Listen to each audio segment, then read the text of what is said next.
ఆరోగ్యవంతమైన జీవనం చైతన్యవంతమైన సమాజం కోసం యోగా సాధనకు ప్రతి ఒక్కరూ దైనందిన చర్యగా ఆచరించాలని జాయింట్ కలెక్టర్ అపూర్వ భరత్ కోరారు. కాకినాడ జిల్లా వ్యాప్తంగా యోగాంధ్ర 2026 కార్యక్రమాలు ఆదివారం ప్రారంభమయ్యాయి. జిల్లా కేంద్రం కాకినాడలో ఉదయం కలెక్టర్ కార్యాలయం నుండి రాజా ట్యాంక్ వరకు యోగా శిక్షకులు, అధికారులు, ఉద్యోగులు, యువత ఆధ్వర్యంలో భారీ యోగాంధ్ర ర్యాలీ నిర్వహించారు. జాయింట్ కలెక్టర్ అపూర్వ భరత్ ఈ ర్యాలీని ప్రారంభించి స్వయంగా ముందు నిలిచి యోగా పట్ల ప్రజలను చైతన్యపరుస్తూ పురవీధిలో ర్యాలీ నడిపించారు. అనంతరం రాజా ట్యాంక్ పడమటి రోడ్లో 3 లైట్ల జంక్షన్ వద్ద ఏర్పాటు చేసిన వేదిక వద్ద వివిధ శాఖల సమన్వయంతో కాకినాడ మున్సిపల్ కార్పొరేషన్, ఆయుష్ జిల్లా విభాగాల ఆధ్వర్యంలో నిర్వహించిన యోగాంధ్ర 2026 ప్రారంభ కార్యక్రమంలో ఆయన ముఖ్య అతిథిగా పాల్గొని హాజరైన యోగా శిక్షకులు, సాధకులు ప్రజల చేత యోగాంధ్ర ఉద్యమం ద్వారా ఆరోగ్య ఆంధ్రప్రదేశ్ సాధనకు కృషి చేస్తామని ప్రతిజ్ఞ చేయించారు. ఈ సందర్భంగా ఆయన మాట్లాడుతూ యోగా అనాదిగా భారతీయ జీవన స్రవంతిలో భాగమని, యోగ సాధన వ్యక్తి శారీరక, మానసిక వికాసాన్ని పెంపొందిస్తుందని తెలిపారు. ఆరోగ్యం వెల్లివిరిసే సమాజమే పురోగమన పదంలో పయనిస్తుందని, అందుకే రాష్ట్ర ప్రభుత్వం ఈ నెల 7 నుండి 21వ తేదీ వరకు యోగాంధ్ర 2027 కార్యక్రమాన్ని ఉద్యమంలా నిర్వహిస్తోందన్నారు. గ్రామస్థాయి నుండి జిల్లా స్థాయి వరకు ప్రజలు ఈ కార్యక్రమంలో పాల్గొని విజయవంతం చేయాలని జాయింట్ కలెక్టర్ కోరారు. అనంతరం యోగాచార్యులు రాఘవానంద, చిట్టూరి చిట్టిబాబు, సుధా, బ్రహ్మకుమారి, దీది, గంగా హాజరై అధికారులు ప్రజల చేత యోగాసన అభ్యాసం, ప్రాణాయామం, ధ్యాన ప్రక్రియలను చేయించి వాటి ఆచరణ వల్ల చేకూరే ఆరోగ్య ప్రయోజనాలు వివరించారు. ఈ కార్యక్రమంలో Kakinada municipal commissioner N V V Satyanarayana, జిల్లా ఆయుష్ అధికారి doctor M Shehzad Ali, municipal health officer doctor Prithvicharan, yoga శిక్షకులు, సాధకులు పాల్గొన్నారు. ఒక కాయిన్కి 2 సైడ్స్ అంటే యోగా, మెడిటేషను.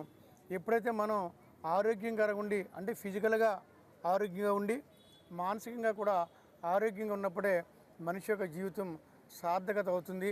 కాబట్టి ప్రతి ఒక్కరూ కూడా మనకి ఆరోగ్యకరమైన ఆంధ్రప్రదేశ్ తీర్చిదిద్దాలంటే ప్రతి ఒక్కరూ కూడా యోగా నేర్చుకోవాలి. ఇప్పుడు యోగాలో భాగంగా మరలా మనకి గవర్నమెంటు రేపు ప్రత్యేకమైన కార్యక్రమం పెడుతుంది. అదేవిధంగా ఈ మళ్ళా మన గౌరవ ముఖ్యమంత్రి వర్యులు మన 20th అమరావతిలోను రాష్ట్రంలోను కూడా పెద్ద ఎత్తున మనం యోగా కార్యక్రమం నిర్వహించుకుంటున్నాము. కాబట్టి ఈ యోగా కార్యక్రమంలో ఇక్కడికి మనకి మాస్టర్ ట్రైనర్స్ ఉన్నారు. వీరంతా కూడా వార్డ్ వైజ్గా గ్రామాల్లో కూడా వెళ్ళి అందరికీ కూడా ట్రైనింగ్ ఇచ్చి అందరికీ కూడా యోగాలో శిక్షణ పొందే విధంగా చేయడం. అదే కాకుండా మళ్ళీ యోగా దాంట్లో మళ్ళీ కొంతమందిని కూడా మనం వెబ్సైట్లో పోర్టల్లో నమోదు చేసి మరి గిన్నీస్ రికార్డు సాధించడం కోసం మన ముఖ్యమంత్రి వర్యుడు సంకల్పించారు.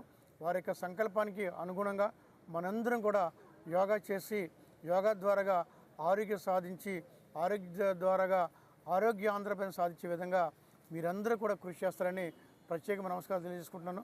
Yoga day, international yoga day, అంతర్జాతీయ యోగా దినోత్సవాన్ని 21వ తారీఖున మనం ఇక్కడ కాకినాడలో ఘనంగా జరుపుకోబోతున్నాము.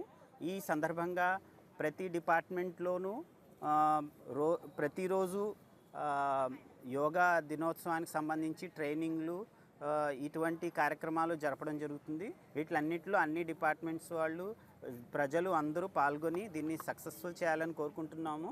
మీ దగ్గరలో ఉన్న సచివాలయాల్లో, గ్రామ పంచాయతీల్లో వెళ్ళి మీరు రిజిస్ట్రేషన్ నమోదు చేయించుకుని యోగాంధ్ర యాప్ ద్వారా మీరంతా సర్టిఫికేట్స్ని ఈ సంవత్సరం కూడా పొందగలరు మీరు పార్టిసిపేట్ చేసినందుకు. తద్వారా మీరు 21వ తారీఖు అంతర్జాతీయ యోగా దినోత్సవం సందర్భంగా అందరూ లైవ్గా కూడా పార్టిసిపేట్ చేసి ఈ కిందటి సంవత్సరం ఏ విధంగానైతే 7.5 లక్షల మంది ద్వారా మనం దీన్ని చాలా గ్రాండ్గా మన జిల్లాలో జరిపి మనకొక గిన్నిస్ వరల్డ్ రికార్డును కూడా సాధించడం జరిగింది. అదే టీచర్స్ థీమాటిక్లో సాధించాము. సో ఇదే విధంగా ఈ సంవత్సరం కూడా గిన్నిస్ రికార్డులను సాధించాలని చెప్పి ప్రజలను కోరుకుంటూ